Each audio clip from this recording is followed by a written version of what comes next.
जय भीम, नमो बुद्धाय।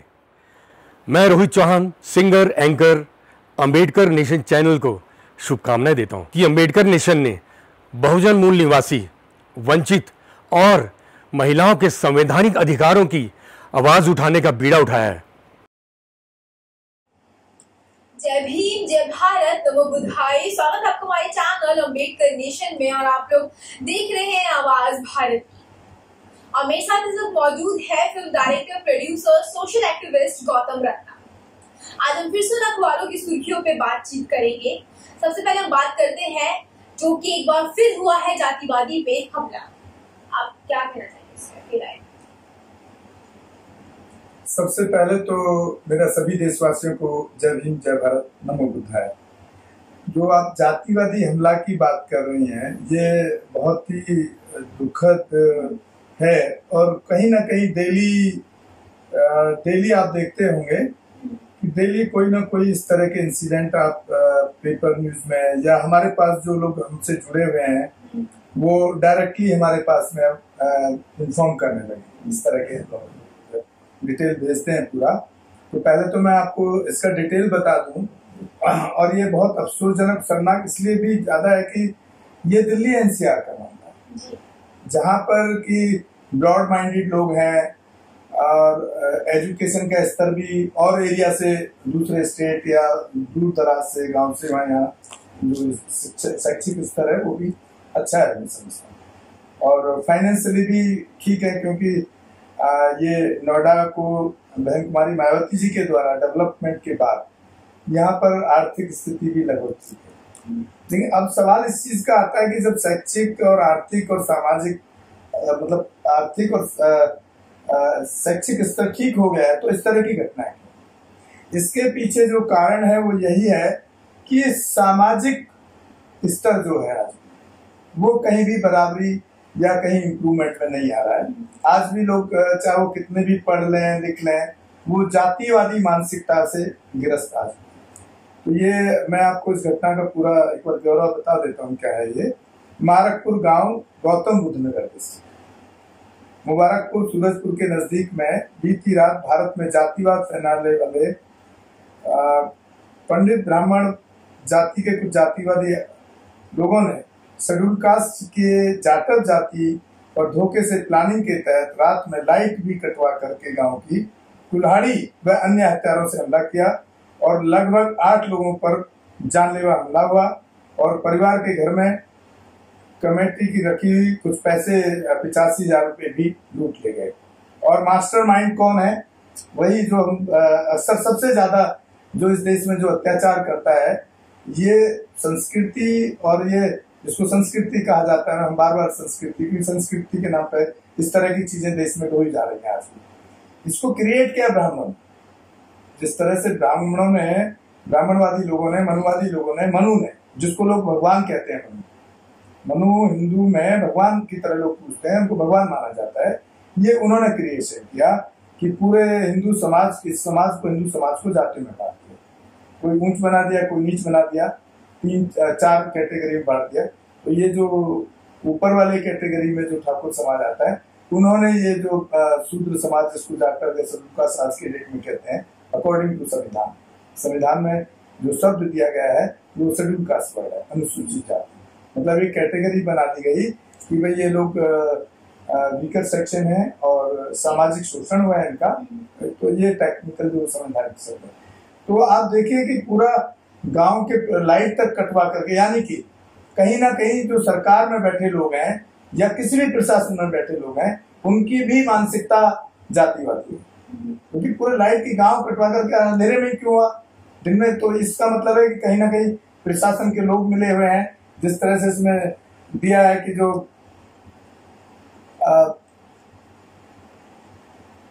आरोपियों को बचाने के लिए भी कोशिश हो रही है। और इसमें नाम भी इन्होंने जो हमको लिख के भेजा है कि उसमें जो सांसद महोदय यहाँ के महेश शर्मा, उनको बचाने की पूरी कोशिश कर रहे हैं ताकि उनके ऊपर SC/ST एक्ट ना लगे या कहीं कोई रास्ता बीच का, मतलब मार लिए, पीट लिए। अब उनको एक कानून को इनडायरेक्टली मोड़ दे करके ऐसे केसेस में जो अक्सर होता है, हमने पहले भी कई बार बताया कि क्रॉस केस बनाने की कोशिश होती है कि दोनों तरफ से झगड़ा हो। जब दोनों तरफ से झगड़ा होता है तो जो लोअर कास्ट से जो बिलोंग लोग हैं, क्योंकि वो फाइनेंशियली भी स्ट्रांग नहीं है, तो वो फिर कहीं ना कहीं जाकर के अपनी बात को या उस केस को वापस ले लेते हैं कि दोनों तरफा केस दर्ज होगा तो उनके पास जाने के लिए ना कोर्ट में पैसा, ना वकील करने के लिए पैसा है, तो वो केस को वापस ले लेते हैं। इस तरह की कोशिश इस केस में जिस तरह से हमारे पास यह है, और ये बहुत नजदीक में गांव है। अफसोस तो इस बात का कि दिल्ली एनसीआर जैसे शहर में, राजधानी में देश के, वहां पर इस तरह के हालात हैं। तो जहां पर सरकार नाम की चीजें ही नहीं चलती हैं देश में, वहां इस समाज के लोगों के साथ क्या बीतती होगी। तो मेरा सवाल सरकार से है और पुलिस प्रशासन से है, यूपी का जितना भी प्रशासन है, कि उसको ऐसे मामले में कोई इस तरह का दबाव ना देकर के पीड़ित व्यक्ति पर, चाहे पीड़ित व्यक्ति कोई भी हो, हम ये नहीं कह रहे कि वो जाट कोई भी हो सकता है पीड़ित, इस तरह के केस की शिक्षा हो सकते हैं। तो उनको मैं समझता हूँ कि जो दबंग लोग हैं, जो बदतमीजी की है या कास्ट के नाम पे जो किया है, उनको बहुत कड़ी से कड़ी सजा मिलनी चाहिए और उनको जेल भेजने का काम प्रशासन को सबसे पहले करना चाहिए और सजा दिलवाने का काम करना चाहिए। चलिए अब आगे बढ़ते हैं। पूरे देश में चाइनीज बिजली मीटरों पर बैन की तैयारी। देखिए, जिस तरह से हम मुद्दा उठाते रहे हैं कि इस तरह की प्रेस रिलीज दे लिया है, ये उत्तर प्रदेश का है, क्योंकि ये खाली राष्ट्रवाद की बात कर देना और उसको एक अमली जामा देना, दोनों चीजों में बहुत फर्क है। तो आप बिजली मीटर बैन तो कर रहे हैं, अरे उससे पहले आप बना तो लीजिए। आपके पास कोई प्लांट नहीं है, कहीं कुछ काम नहीं हो रहा है, उठा करके अगले दिन अखबार में छपवा देते हैं। प्रशासन जिस डिपार्टमेंट का जो मैटर होता है वो एक प्रेस रिलीज भेज देता है अखबार को कि भाई कल ये छाप दो, और उसके लिए उनको इनडायरेक्टली कहीं ना कहीं फंडिंग भी होती है, क्योंकि इस तरह की चीजों के लिए पैसा तो दे नहीं सकते क्योंकि ये पार्टी का हेड तो है नहीं। तो इनडायरेक्टली उनको कहीं ना कहीं जो इस तरह के पत्रकार हैं उनको भी कहीं ना कहीं रेस्पेक्ट के रूप में कई बार आपने देखा लिफाफे में कुछ थमा दिया जाता है। तो ये जो चीजें हैं मेरे हिसाब से उसको प्रैक्टिकली काम करें, उसके बाद इस तरह की बातें सरकार करे तो मैं समझता हूँ कि ज्यादा अच्छा। विंध्यवासिनी मंदिर की कपाट 29 से अब खुलेंगे। देखिए, जहां तक केंद्र सरकार का ऑर्डर है, आपको भी मालूम होगा, पूरे देश को मालूम है कि वो जो ऑर्डर है वो 30 जून तक है, 30 जून तक है। तो 29 जून को फिर आप एक पर्टिकुलर एक धर्म के लिए क्यों चीजें खोली जा रही। मैं अगर आपको बात करूं बुद्धम की, तो पीछे बुद्ध पूर्णिमा था, मई के अंदर ही आता है, इसी लॉकडाउन के अंदर था, जो कई लाख लोग पूरे देश में सेलिब्रेट करते हैं। तो उनको परमिशन क्यों नहीं दिया गया? पर्टिकुलर एक धर्म के लिए ही सरकार काम करती है क्या? इस देश का प्रधानमंत्री और इस देश के जो यहाँ के मुख्यमंत्री हैं हर स्टेट के, क्या वो एक धर्म के लिए काम करते हैं क्या? जबकि हमारे देश की जो छवि पूरे वर्ल्ड वाइड है वो एक धर्मनिरपेक्ष कंट्री की वजह से हमारे देश को सबसे ज्यादा रेस्पेक्ट होता है वर्ल्ड वाइड। तो ये मैं समझता हूँ कि उस छवि को खराब कर रहे हैं इस तरह के डिसीजन लेकर के। 14 अप्रैल जो डॉक्टर बाबा साहब भीमराव अम्बेडकर का जन्मदिन है, जिनके हम फॉलोवर हैं, हम बड़े साफ तौर पर इस बात को एक्सेप्ट करते हैं, हम फॉलोवर हैं, जिसको तकलीफ है हमें कोई दिक्कत नहीं। हम संविधान में बिलीव करते हैं, हम किसी धर्म में बिलीव नहीं करते। संविधान सबसे बड़ा हमारा धर्म, सबसे बड़ा ग्रंथ है। जिस संविधान से पूरा देश चलता है वो सबसे बड़ा ग्रंथ या सबसे बड़ी चीज कैसे नहीं हो सकती। तो जो 14 अप्रैल को बाबा साहब भीमराव अम्बेडकर का जो जन्मदिन आता है, उसको भी सेलिब्रेट करने के लिए सरकार ने परमिशन नहीं दिया। क्यों नहीं दिया? अभी पीछे आपके सामने रथ यात्रा वहां की गई उड़ीसा में, जगन्नाथ यात्रा, यहाँ पर ये मंदिर के दरवाजे खोले जा रहे हैं। तो फिर दूसरे धर्मों के लिए रोक क्यों है? क्या कानून सिर्फ एक धर्म को छोड़ करके बाकी सबके लिए कानून लागू होता है क्या इस देश में? ये बड़ा ही गंभीर विषय है और गंभीर चिंता की विषय है कि जो हमारे देश की जो धर्मनिरपेक्ष छवि है उसको ये सरकार खत्म कर रही है। और इससे साफ जाहिर होता है कि जो इस सरकार का और भाजपा का और आरएसएस का एजेंडा है इस देश को हिंदू राष्ट्र बनाना। तो हिंदू राष्ट्र बनाने के बाद मैं समझता हूँ कि आप वर्ल्ड वाइड अगर हिंदू की हम बात करें तो हिंदू जो है सिर्फ हमारे देश के अंदर है, कहीं बहुत बड़ी पॉपुलेशन नहीं है। तो फिर दूसरे बहुत बड़ी पॉपुलेशन है, बहुत साइंटिफिकल है क्रिश्चियन बहुत बड़ी पॉपुलेशन है, मुस्लिम कंट्री बहुत बड़ी पॉपुलेशन है, जो हर तरीके से विकसित देशों में काउंट होते हैं। एक होता है विकासशील देश, क्या विकास की कोशिश कर रहे हैं, एक है विकसित देश जो पूरी तरह विकसित है। उनसे वो आप हम बार बार कहते हैं कि वो आपके साथ टेक्नोलॉजी शेयर नहीं करेगा, तो आपको कहीं ना कहीं, क्योंकि आप तो वैसे ही धर्म में ही जीते हैं, साइंटिफिकल जीते नहीं है वो लोग, वो धर्म से ज्यादा साइंटिफिकल और उस पर तर्कशील पे बात करते हैं, तो वो इसलिए उनकी संख्या पूरे वर्ल्ड वाइड ज्यादा है, तो वो आपके साथ में कोई भी टेक्नोलॉजी या इस तरह की चीजें शेयर नहीं करेगा। मैं समझता हूँ कि बिल्कुल ही एकदम सरकार का गलत कदम है। या तो आप सब धर्मों को दो, जिस तरह से आप यहाँ दे रहे हैं उस तरह से जिस धर्म के जो भी फेस्टिवल आए सबको छूट दो ना, टर्म्स कंडीशन लगा के दे दो। तो मैं समझता हूँ कि सरकार का एक तरफा कदम किसी एक पर्टिकुलर एक धर्म को प्रमोट करना हमारे देश की संस्कृति इसको कहते हैं, संविधान को संस्कृति कह सकते हैं आप, हमारे देश के संविधान के हिस्सा नहीं है। रेप की धमकी देने वालों को होनी चाहिए जेल। इस पर तो आपको बोलना चाहिए था मुझसे ज्यादा अच्छा, मैं समझता हूँ, क्योंकि आप लड़की हैं, महिला हैं।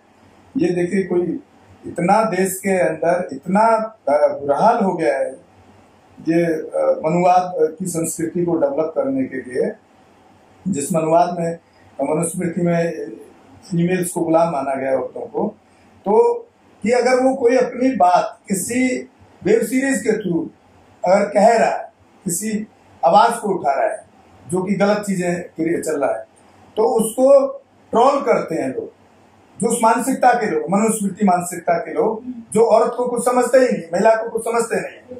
तो ये जहां तक है, आपने भी पढ़ा हुआ शायद, एकता कपूर जी से जुड़ा हुआ सवाल है, जिनके सीरियल्स में वो बहुत अच्छे रिसर्च करके अपने सीरियल्स या वेब सीरीज बनाती हैं। तो अगर उनको आपको सवाल भी उठाना तो आपको उठ जाइए। अगर आपको लगता है कि इसमें किसी धर्म या संस्कृति पर वो अटैक कर रही है या किसी से उसको आघात हो रहा है, तो आपके लिए कोर्ट है, पुलिस है। आप कौन होते हैं उसको आप सीधा फोन करके या उनके मेल आईडी पर या आप उनके ट्विटर अकाउंट पर जाकर के उसको रेप करने की धमकी है। मैं समझता हूँ ऐसे लोगों को जेल नहीं, उम्र कैद और फांसी पहले ही कर देनी चाहिए, क्योंकि नहीं तो वो, तो अगर आप उसको आप दंडात्मक कार्रवाई नहीं करेंगे, उसको सजा देने का काम नहीं करेंगे, तो उसके मेंटेलिटी में तो ये गुस्सा रहेगा, आज इनको दे रहा है कल किसी और को देगा, और उसको अमली जामा भी पहना सकता है। जिसकी मानसिकता ये है उसे तो फर्क ही नहीं पड़ता, उससे पहले कि इस तरह के हाथ से बड़े अगर किसी भी महिला के प्रति या किसी लड़की के प्रति कोई ऐसी मानसिकता रखता है, तो उसको मैं समझता हूँ कि पुलिस प्रशासन को और कोर्ट को खुद ही संज्ञान लेकर के और जेल में डालने का काम करना चाहिए।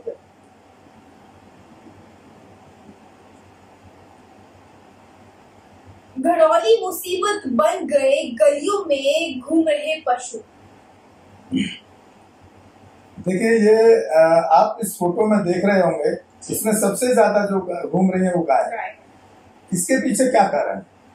एक तरफ तो हमारी सरकार और हमारे देश के लोग जो खास तौर से हिंदू से जुड़े हैं, गाय का नाम राजनीति के लिए इस्तेमाल करते हैं। ये गौ माता मानते नहीं है। ये जैसे आदमी सोचते हैं गौ माता बड़ा प्रमोट हुआ, गोरक्षा दल बन गया, वो मुसलमानों को मारने लगे, गाय के नाम पे ये करने लगे, वो करने लगे। ये कहाँ गाय को मारते? जब आप उस गाय को, उस पशु को आप चारा नहीं खिला सकते हैं अपने घर में बांध करके, आप पूरे दिल्ली में जाकर देख लीजिए, गाय को ही क्यों खोल के छोड़ देते हैं, भैंस को तो नहीं छोड़ता है। उसके पीछे कारण आप जानती हैं क्या है? उसके पीछे जो कारण है, क्योंकि भैंस ज्यादा दूध देती है, गाय के दूध की जो क्वांटिटी होती है वो कम है, तो जब उसको गाय के दूध को बेचता है तो उसको पैसा कम मिलता है। दूसरी बात कि गाय को धर्म के नाम पे, श्रद्धा के नाम पे जब वो बाहर भगा देते हैं, उसको डंडा मार के भगाते हैं, और डंडा मार के रात को लेके जाते हैं दूध काटने के। मैं डेली देखता हूँ, पूरा दिल्ली में आप कहीं भी निकल जाइए, यही सिस्टम मिलेगा आपको गाय के बारे में। वो डंडा मार के रात को लेके जाते हैं, बाइक साइकिल पे आते हैं उनके, और या पैदल चल के, और दूध काटने के लिए लेके जाते हैं घर पे, सुबह छोड़ देते हैं। तो श्रद्धा के नाम पे, अब श्रद्धा के नाम पर जो लोग, उनको कोई निकल रहा है वहां से, तो वो घर का बसा हुआ घुसा हुआ खाना खराब सड़ा हुआ, तो ये नहीं सोचता है, उसको लगता है हम गाय को दे दिए, हमने बहुत अच्छा काम किया। अरे आपको देना है, जब वो शरीफ जानवर है, अच्छी जानवर है, तो आप ताजी रोटी बना के लाइए ना उसके लिए। नहीं, आप उठा करके सड़ा हुआ रात का खाना उसको दे देते हैं। अगर वो उससे बीमार हो जाए, उसकी जिम्मेदारी किसकी? और उसको फिर जब आप भैंस को तो घर में बांधते हो, और गाय को कहते हो माता और भैंस को कहते हो जानवर, क्योंकि भैंस ज्यादा दूध देती है, उससे ज्यादा प्रॉफिट होता है, और गाय की जो क्वांटिटी है दूध की वो कम होती है, उससे प्रॉफिट जो ये रखने वाले लोग हैं गाय और भैंस जो भी रखते हैं उनका ये बिजनेस का धंधा है। वो माता आप बताइए आप खुद भी बड़ा इम्प्रेस है इन चीजों से। आप बताइए कि जब आप गाय को माता मानने किसी को, तो क्या ऐसे छोड़ना ठीक है या छोड़ देना चाहिए? तो फिर भैंस को क्यों रख रहे हैं? तो उनको पता है कि यहाँ तो गाय को छोड़ देंगे, श्रद्धा के नाम पे कोई आएगा खिला देगा, शाम को आकर घर ले आएंगे, रात को बांधेंगे, सुबह दूध काट के रात का दूध काट लेंगे, सुबह दूध काट के छोड़ देंगे। तो वो गाय को माता नहीं मान रहे, गाय को श्रद्धा पूर्वक उसको इज्जत थोड़ी दे रहे हैं, वो तो बिजनेस कर रहे हैं। उसको पता है यहाँ जो गाय कम दूध देती है वो फ्री में खा के आ जाएगी, दूध काट लेंगे। गाय ज्यादा दूध देती है, उससे ज्यादा पैसा कमाई होगी, उसको वो इसलिए चारा खिला। तो कहाँ से यह श्रद्धा है भाई? जो भाजपा आरएसएस और गौरक्षा दल वाले उसको माता की बात करते हैं, ये सवाल उन पर उठता है कि आप उसको तरीके से रखिए, फिर आप उसकी इज्जत दीजिए, नहलाइए, उसको अच्छे से खाना जो चारा है उसको वो दीजिए। उठा करके यहाँ पर वो प्लास्टिक कूड़ों में जाकर के जब भूखी रहती है प्लास्टिक में ढूंढ के खा रही, प्लास्टिक से बीमार नहीं होगी क्या? या जो लोग निकलते हैं, मेरा उन पे भी सवाल है, जो श्रद्धा के नाम पर उसको रात की बसी कुची रोटी और सड़ी सब्जी उसको खिलाते जाते हैं। तो आप बताइए कैसे माता मानते? मुझे तो समझ नहीं आया, इसमें कोई लॉजिक तो है नहीं। अब वो आप किसी को वही वाली बात है कि आप पत्थर को पूछते रहे, मिलने वाला तो कुछ है नहीं। वो तो हमारे देश का प्रधानमंत्री और सबसे बड़े स्टेट का मुख्यमंत्री भी जाकर के पत्थरों पे दूध बहाते हैं, बाल्टी की बाल्टी बहाते हैं। ये मैंने कितनी बार इनके फंक्शन प्रोग्राम में देखा है। तो ये सिर्फ ये सरकार अंधविश्वास और देश ये बढ़ाने का काम कर रही है और देश को खराब, इससे देश की जो देश को मजबूती मिलनी चाहिए विकास की, उसमें ये जो इस तरह की जो प्रथा है, मैं समझता हूँ ये बिल्कुल रुकावट करता है। हमने पीपीआई किट दी, इस्तेमाल करने की जिम्मेदारी राज्यों की। देखिए, एक तरफ सरकार कह रही है हमने पीपीई किट दी, पीपीआई नहीं है, पीपीई किट है। हाँ, पीपीई किट है।